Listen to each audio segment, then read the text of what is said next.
Budak Bayangan bab 1335 setelah badai. Sungai besar masih seperti dulu, luas, seperti mimpi, dan tak berujung. Arusnya dengan lembut membawa Keci ke depan, seolah badai mengerikan itu tidak pernah terjadi. 7 matahari perlahan melintasi langit biru, yang dicat ungu di timur dan merah cerah di barat. Untuk sementara, Nevis dan Sunni tetap menganggur. Tubuh mereka masih belum pulih dari pertempuran mengerikan melawan elemen yang mengamuk, begitu pula pikiran mereka. Kekerasan yang invasif di masa rusak telah membuat mereka terkuras dan rapuh. Hati mereka juga terasa hampa. Sunni diam-diam berbaring di dek kayu, menatap ke langit. Kepalanya kosong, tidak ada apa-apa selain sensasi nyeri tumpul yang menjalar ke seluruh tubuhnya yang babak belur. Senang rasanya terluka. Rasa sakit mengingatkannya bahwa dia masih hidup. Tercium bau kayu basah, suara deburan ombak yang damai di sisi Keci, dan hangatnya sinar matahari. Yang paling penting dari semuanya, ada waktu. Dia tidak pernah menyadari betapa pentingnya waktu sebelum mengalami ketidakhadirannya. Dan mengapa dia melakukannya? Orang-orang biasanya tidak memperhatikan hal-hal yang tidak dapat diubah, hanya menganggapnya remeh. Namun ternyata, hal-hal tersebut tidak menjadi mutlak jika melibatkan makhluk yang lebih tinggi. Sekarang setelah mereka lolos dari badai, aliran waktu alami kembali dengan segala kejayaannya. Kehadirannya yang dapat diandalkan terasa meyakinkan. Waktu kembali damai. Waktu mengalir. Akhirnya, rasa sakit yang menjalar ke seluruh tubuhnya mereda. Rasa sakit di hatinya juga semakin tumpul. Sensasi baru menggantikannya. Haus, lapar, hati-hati tekad. Sunni masih merasa mati rasa, namun pikirannya perlahan pulih. Dia bertahan beberapa saat lebih lama, lalu duduk sambil menghela nafas pelan. Pemandangan sungai besar di sekitar mereka persis seperti sebelum badai, yang menimbulkan sedikit masalah. Beberapa waktu kemudian, Sunni dan Nevis sedang duduk di haluan kapal Keci, memandangi dengan tenang beberapa peralatan aneh yang tergeletak di geladak di depan mereka.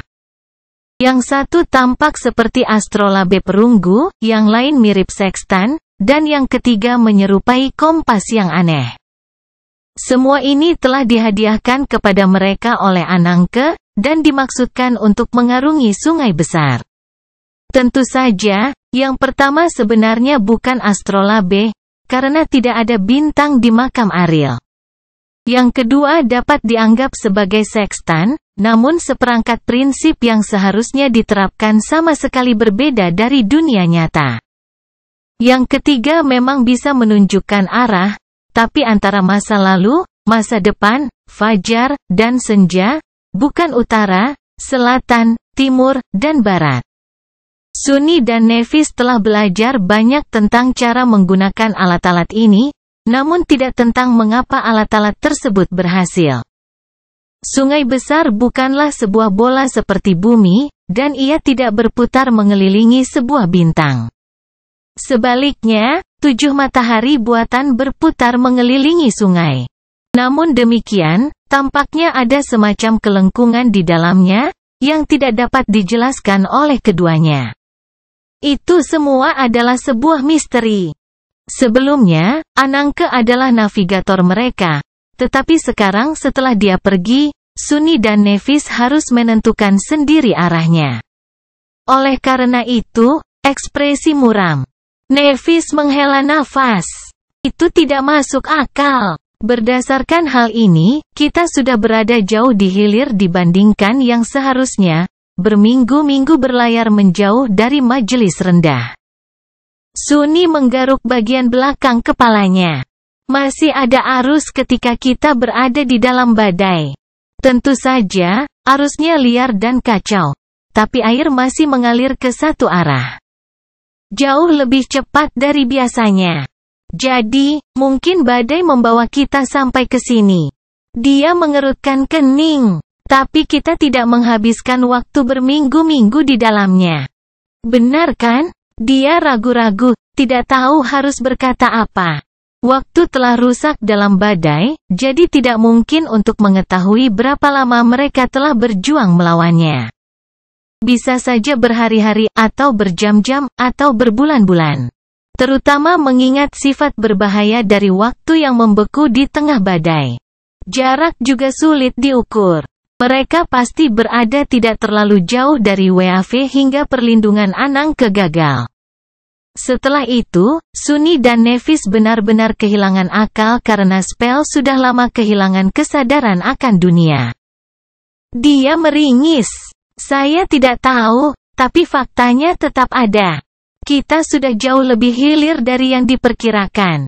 Lalu bagaimana? Ini kabar baik, kok.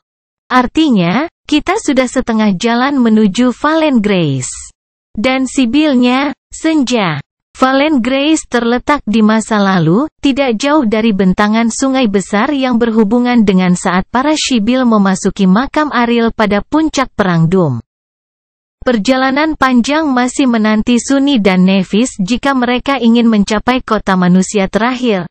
Namun separuhnya sepertinya sudah tertinggal di belakang mereka. Ini benar-benar sebuah kabar baik.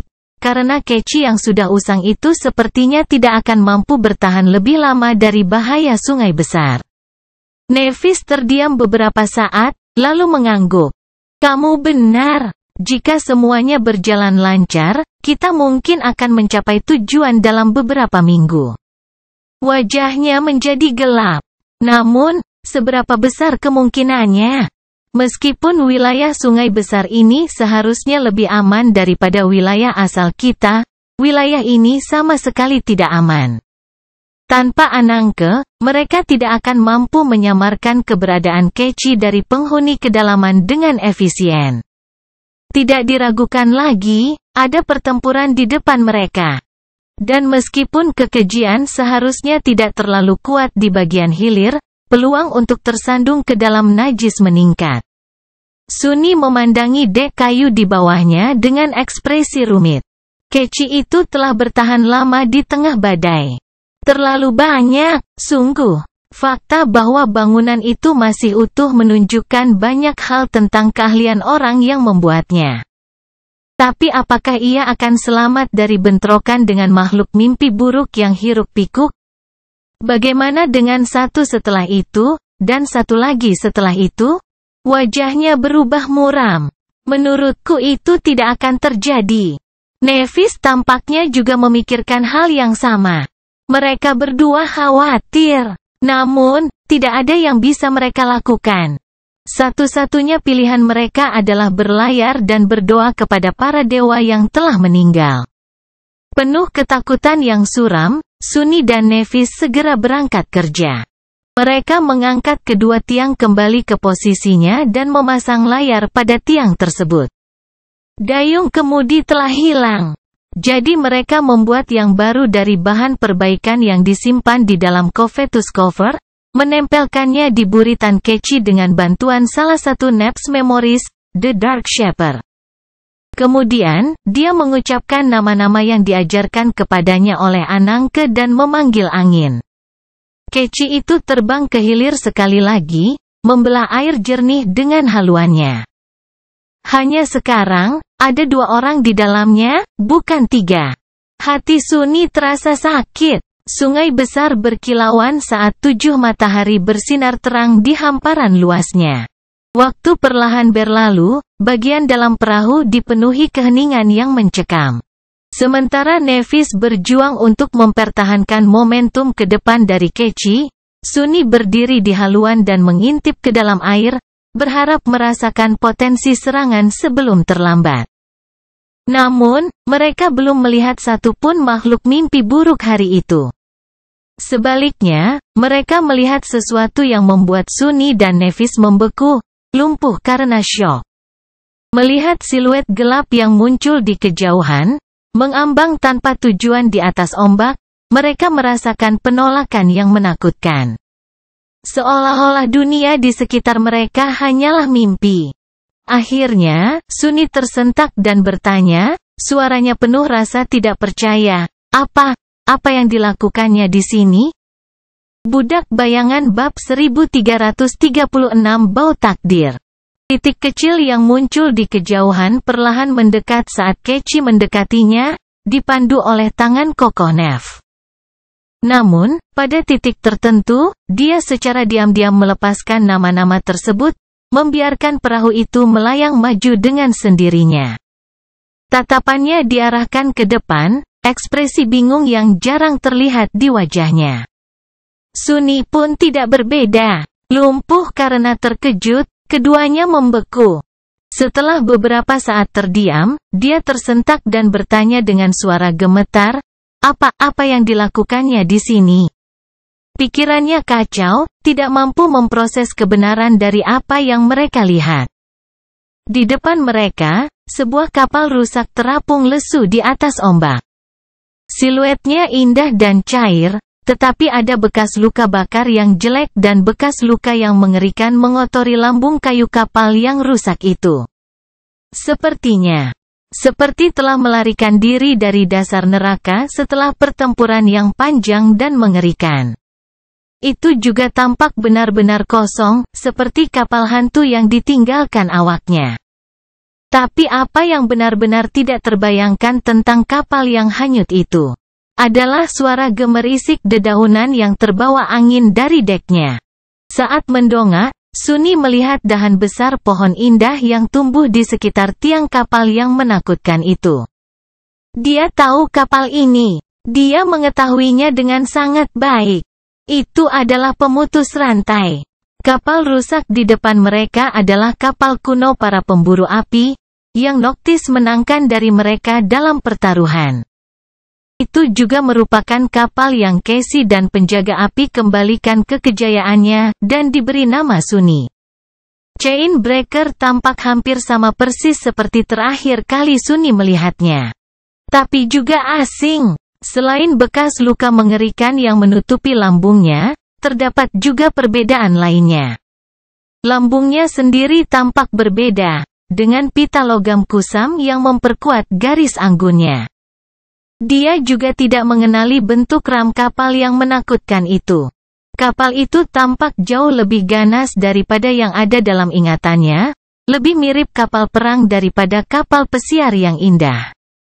Ada banyak perbedaan, tapi yang paling mencolok adalah pohon keramat itu sendiri. Kapal itu jauh lebih tinggi dan lebih kuat daripada kapal yang dipelihara Keci, menenggelamkan seluruh bagian tengah kapal dalam bayangan mahkotanya. Tetap saja, itu adalah pemutus rantai. Apakah itu? Tidak. Itu tidak mungkin. Tidak dapat dibayangkan bahwa kapal terbang itu entah bagaimana berhasil mencapai makam Ariel. Suni gagal memahami bagaimana hal itu bisa muncul di sini. Melihatnya terasa terlalu aneh. Terguncang, dia mengalihkan pandangannya dari kapal yang rusak itu dan memandang ke arah Nevis. Mulutnya terasa kering. Bagaimana bisa ada di sini? Dia ragu-ragu, sama bingungnya dengan dia. Setelah beberapa saat, dia menggelengkan kepalanya. Aku tidak tahu. Mungkin itu kapal yang berbeda. Orang yang membuat Chainbreaker bisa saja membuat lebih dari satu kapal. Mungkin, keduanya tahu bahwa kemungkinan hal itu terjadi sangatlah rendah. Noctis telah memiliki kapal terbang tersebut selama hampir 1000 tahun, dan memodifikasinya secara ekstensif selama berabad-abad. Dia adalah orang yang menanam pohon dari hutan suci Dewa Hati di dek kapal dan menciptakan pesona yang menghubungkan keduanya menjadi satu kesatuan. Bagaimana mungkin ada kapal lain yang seperti itu? Nevis menarik napas dalam-dalam. Atau mungkin Noctis pernah mengunjungi makam Ariel pada suatu waktu. Jika dia melakukannya, maka kapalnya akan terbawa ke dalam mimpi buruk oleh mantra, sama seperti Daeron dari Laut Senja. Karena sungai besar mengalir melalui waktu. Dia mengerutkan kening. Apakah terlihat seperti saat Noctis memerintahkannya? Berbeda dengan sekarang. Maksudku, di dunia nyata. Suaranya penuh keraguan. Suni mengerutkan kening, lalu memandangi kapal yang rusak itu sekali lagi. Setelah beberapa saat, dia berkata dengan ragu, "Tidak, ini tidak terlihat seperti Chain Breaker versi dulu atau sekarang. Ini berbeda dari keduanya." Setelah jeda singkat, dia menambahkan, "Tentu saja, aku baru bersama Noctis di akhir 1000 tahun yang dia habiskan di Kerajaan Harapan. Kapal yang kita tumpangi mungkin terlihat berbeda sebelumnya. Orang itu, dia pasti membangun kembali dan memodifikasinya berkali-kali. Versi yang kami lihat hanyalah yang terakhir dari sekian banyak versi lainnya." Apakah itu alasannya? Salinan pemutus rantai ada di sini karena Noctis pernah mengunjungi makam Ariel pada suatu waktu, meninggalkan jejak agar mantranya bisa hidup kembali. Jika demikian, lalu di manakah penyihir flamboyan itu sendiri? Mengapa kapalnya hanyut mengikuti arus waktu, rusak dan ditinggalkan? Teori itu adalah satu-satunya teori yang masuk akal. Tapi teori itu masih lemah. Sunny dan Nevis saling berpandangan, keduanya merasakan kegelisahan yang suram. Akhirnya, dia menghela nafas. Sebenarnya ada pertanyaan lain yang lebih mendesak. Dia mengangguk pelan. Apa kemungkinannya bahwa di sungai besar yang luasnya tak berujung, kita akan tiba-tiba tiba di tempat yang tepat di mana kapal ini berada? Sudut mulut Sunny bergerak-gerak. Memalingkan muka, dia terdiam beberapa saat. Pikirannya suram. Situasi ini berbau, dan baunya familiar. Bau takdir. Dia memandangi kapal yang rusak itu dengan muram. Sama seperti Anangke menemukan kita bukanlah suatu kebetulan. Orang yang mengiriminya pesan melalui mimpi pasti bermaksud agar kita menemukan pemutus rantai. Sunny ragu-ragu sejenak, lalu menambahkan, "Sebenarnya, saya berani bertaruh bahwa disinilah mimpi itu menyuruhnya untuk mengarahkan kita." Keduanya terdiam beberapa saat, merasa terganggu. Apakah itu senja, sibil dari anugerah yang jatuh? Siapa lagi yang bisa meramalkan masa depan dengan begitu tepat?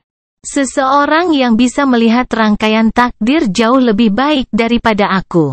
Itu sudah pasti. Nevis melirik sekali lagi ke kapal yang rusak itu, terkesima, lalu menggelengkan kepalanya. Kurasa kita akan segera mengetahuinya. Untuk saat ini, kita berdua khawatir tentang Keci yang bertahan dalam perjalanan menuju Valen Grace, bukan? Sekarang, ada kapal yang hampir tidak bisa dihancurkan di depan kita. Kapal yang dibuat untuk bertahan lautan api ilahi, tidak kurang. Kelihatannya rusak, tapi karena belum tenggelam, kerusakannya pasti tidak terlalu melumpuhkan. Sunny menatapnya dalam diam sejenak.